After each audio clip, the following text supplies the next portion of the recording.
আসসালামু আলাইকুম। আশা করি সকলে ভালো আছেন। আপনারা যে যেখান থেকে দেখছেন আপনাদের সকলকে স্বাগত। আর পুরো ভিডিওটা দেখার অনুরোধ রইলো। পাশাপাশি চ্যানেলটা সাবস্ক্রাইব করে দেওয়ার অনুরোধ রইল। আমরা আরবি ব্যাকরণে যোগ্যতা অর্জন করতে চাই বা আরবিকে খুব ভালোবাসি, আরবি সম্পর্কে ধারণা রাখতে চাই, আরবি বিষয়ে ভালো একটা অ্যা নলেজ অর্জন করতে চাই। তাদের জন্য এই ভিডিওগুলো। অবশ্যই ভিডিও দেখবেন। অল্প কয়েক মিনিটের ভিডিও। আজকে আমরা যে বাক্যাংশ বা বাক্য যেটা বলবো, একটা বাক্য নিয়ে আসছি। হুম? এই যে বাক্যাংশ, এটাকে আমরা বাক্যাংশই বলবো, পূর্ণ বাক্য বলবো না। আমরা সেগুলো কিভাবে তৈরি করতে হয়, কোন বাক্যের আগে কোন শব্দ কি বসলো না পরে কোন শব্দ বসলো এবং বাক্যাংশটা কিভাবে তৈরি হলো না কি, এখানে কি কি ঘটনা আছে, এগুলো একটা বিষয় নিয়ে আলোচনা করব।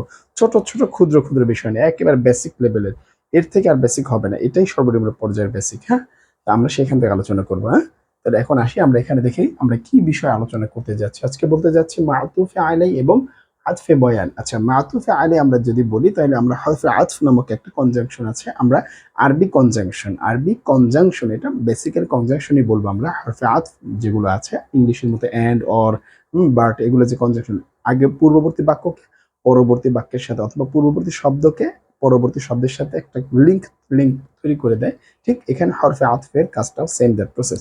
আমরা এখন সেটাই জানবো। মাতুফ কাকে বলা হয়? মাতুফ হলো, আমরা যদি একটু লক্ষ্য করি, মাতুফটা হবে আপনার হরফে আতফের ক্ষেত্রে মাতুফটা যদি আমরা একটু দেখতে চাই, মাতুফ হলো এই হরফে আতফের পূর্বে বাক্য বা শব্দ থাকে। হরফে আতফের পূর্বে বাক্য বা শব্দ, এগুলো আমরা ইনশাআল্লাহ আলোচনা করবো ডিটেইলস। জাস্ট এতটুকু মাথায় রাখি, প্রয়োজনে নোট করে রাখি। হ্যাঁ, যারা আমরা শিখতে চাই তাদের জন্য এই কথাটা। হরফে আতফের আগে অর্থাৎ কনজাংশনটার আগে যে শব্দ বা বাক্য থাকে, তাকে আমরা মাতুফ আলাই বলি। ঠিক আছে, কনজাংশনটার আগে অর বাট এন্ড এর আগে যে শব্দটা বা বাক্যটা থাকে তাকে আমরা মাতুফে আলাই বলি আরবি ভাষায়। তো এখন তারপরে আবার জিনিস আরেকটা বলেছে, এই দুইটা মানে মাতুফে আলাইহির সাথে মাতুফের কথা বলেনি, মাতুফে আলাইহির সাথে কথা বলেছে। তো এখানে একটু ঝামেলা, একটু কঠিন হয়ে গেছে, ঝামেলা মনে হবে কিন্তু আসলে ঝামেলা না। জাস্ট একটু খেয়াল করেন তাহলে হবে। তাহলে এরপরে আতফে বয়ান দিয়েছে, এরপরে আতফে বয়ান হচ্ছে আলাদা আরেকটা টপিক। আতফে বয়ানের কাজ কি? যে কোনো একটা বিষয়ে, যে আমি কোনো একটা বিষয় সম্পর্কে বলতে চাই, সেই বিষয় পরিপূর্ণ করতে চাই এবং স্পষ্ট রূপে সেই বিষয়টা সম্পর্কে আর কোনো বেসিক নাই যদি জানতে চাই, সেই বিষয়টা একেবারে ক্লিয়ার করে দেওয়া। যেই বিষয়টুকু দিয়ে ক্লিয়ার করা হয় সেই বিষয়টাকেই বলা হয় আতফে বয়ান। তো সেটা আমরা একটু দেখবো, সেই দুটো জিনিস দিয়ে আমরা আতফে বয়ান, কিন্তু সেই দুটোর কোনো একটা এখানে নেই, কিন্তু একটু একটু একটু জটিল করেছে, মানে একটু জটিল এটা এখানে। আমরা একটু দেখে এরকম ধরনের বাক্য শিখবো। তো এখন যদি আমরা বলি আসিদকু, আমরা এখানে প্র্যাকটিক্যালে চলে আসি, প্র্যাকটিক্যালে দেখলে আমরা বুঝবো। আসিদকু আমি অর্থ লিখে দিয়েছি যাতে করে আপনি সহজে জিনিসটা বুঝেন। হ্যাঁ, আমি এরপর এখানে একটু দাগ দিয়ে দিই যাতে করে আপনাদের স্পষ্ট বোঝা যায় নাম্বারটা কত নাম্বারে আমরা আছি। পাঁচটা পাঁচটা করে দেখাচ্ছি যাতে করে আপনাদের সহজ হয়ে যায়। তো এক নম্বরে যদি দেখছেন আসিদকু কারিমুন। আচ্ছা, সাদিকু কারিমুন, কারিম মানে করিম। হুম, এখানে অর্থটা যদি দেখেন আপনি বাংলায় তাহলে খেয়াল করেন, এই যে করিম মানে করিম, নাম বুঝাচ্ছে, নাউন। আর সিদকু মানে বন্ধু, তাহলে বন্ধুর এই যে সিদকু, বন্ধু আগে আছে আতফে বয়ান, মানে আতফে আলাই। এবং কারিম হচ্ছে আতফে বয়ান। আচ্ছা, বন্ধু সম্পর্কে ধারণা দিচ্ছে, মানে বন্ধু কি, বন্ধু কে, বন্ধুকে স্পষ্ট করতে হবে। বন্ধু বললো এতটুকু, বন্ধু হলো না, কিন্তু কে সে বন্ধুটা যদি আপনি জিজ্ঞাসা করেন তাহলে বলবে করিম।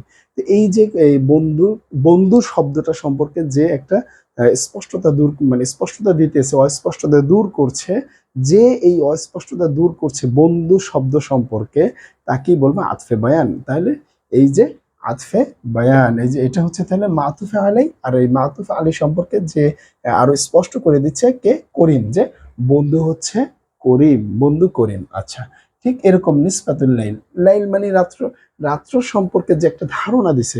আমরা যে বলি লাইলু নিসফাতুন, আর লাইলু নিসফুহু, আর লাইলু নিসফুহু, রাতের অর্ধেক, রাতের অর্ধেক বা অর্ধেক রাত যেটাই বলে, বা রাত অর্ধেক হয়েছে যেটা বলে না, ঠিক এরকমই রাত সম্পর্কে ক্লিয়ার করছে। রাত কি অর্ধেক, এখন রাত অর্ধেক হয়েছে, ঠিক না, হাফ, হাফ নাইট।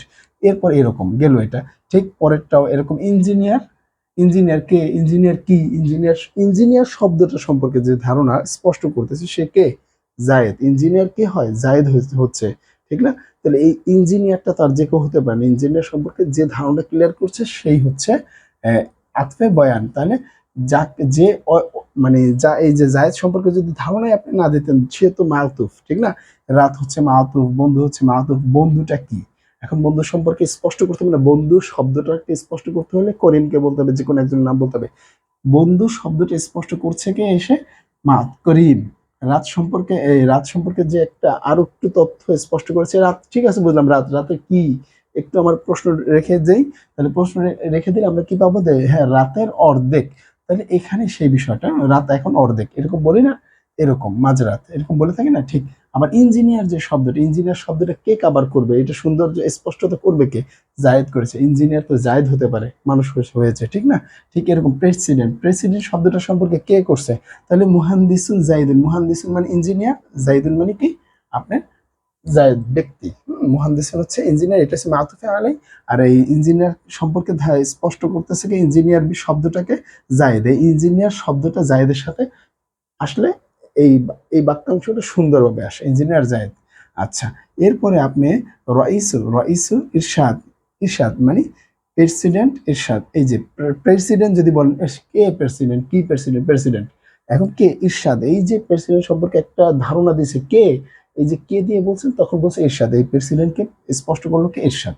এরপরে যদি বলি কিতাবু সুলুসুহু, বইটির এক তৃতীয় অংশ, বইটির এক তৃতীয় অংশ। তাহলে এখন বই, আচ্ছা ঠিক আছে, বইটির, বইটির বললাম, বইটির কি? সুলুসু, এক তৃতীয় অংশ। তা আজ এ পর্যন্ত, জাস্ট আমরা বুঝতে পেরেছি। পরবর্তী ভিডিও দেখা হবে। আসসালামু আলাইকুম।